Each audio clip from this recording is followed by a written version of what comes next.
And thou sayest that, and that is sooth.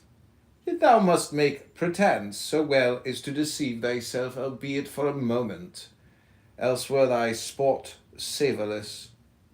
Then, and thou have one point of weakness in thee, that thought of thine may incarnate and destroy thee. Verily, the wise enchanter is sure beyond doubt of his charm, ere he toy with a fanged cobra. And thou well knowest that this peril of division in thyself is the only one that can touch thee, for all other evil is but a elaboration of this theme of Coronson.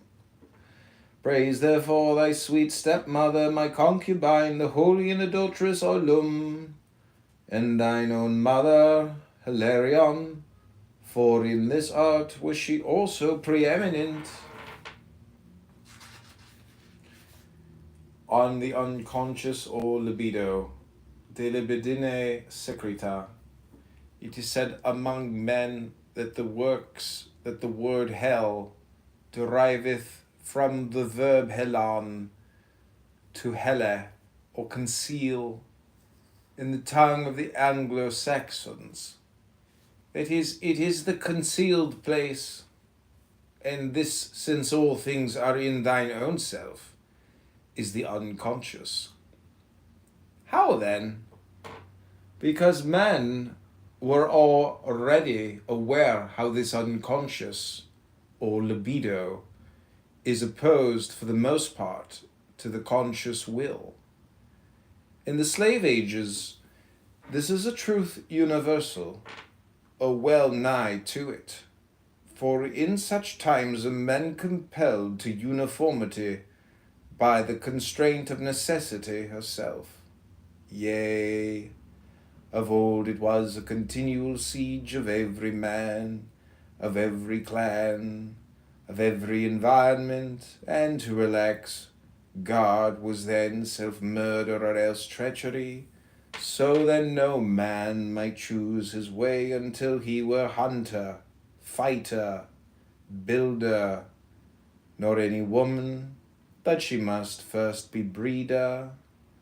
Now in the growth of states by organization came, stealthily stepping a certain security against the grossest perils, so that a few men could be spared from toil to cultivate wisdom. And this was first provided by the selection of a caste pontifical. By this device came the alliance of king and priest, strength and cunning, fortifying each the other through the division of labor and the organization of communities, de ordine civitatum. So presently, O my son, this first organization among men, by a procedure parallel to that of the differentiation of protoplasm, made the state competent to explore and to control nature, and every profit of this sort released more energy and enlarged the class of the learned, until as it is this day only a small proportion of any man's work must needs go to the satisfaction of the first will, essential and common the provision of shelter, food, and protection. Verily also thou seest many women made free to live as they will, even to the admiration and delight of the sage whose eye laugheth to contemplate mischief. Thus the duty of every unit toward the whole is diminished, and also the necessity to conform with those narrow laws which preserve primitive tribes in their struggle against environment.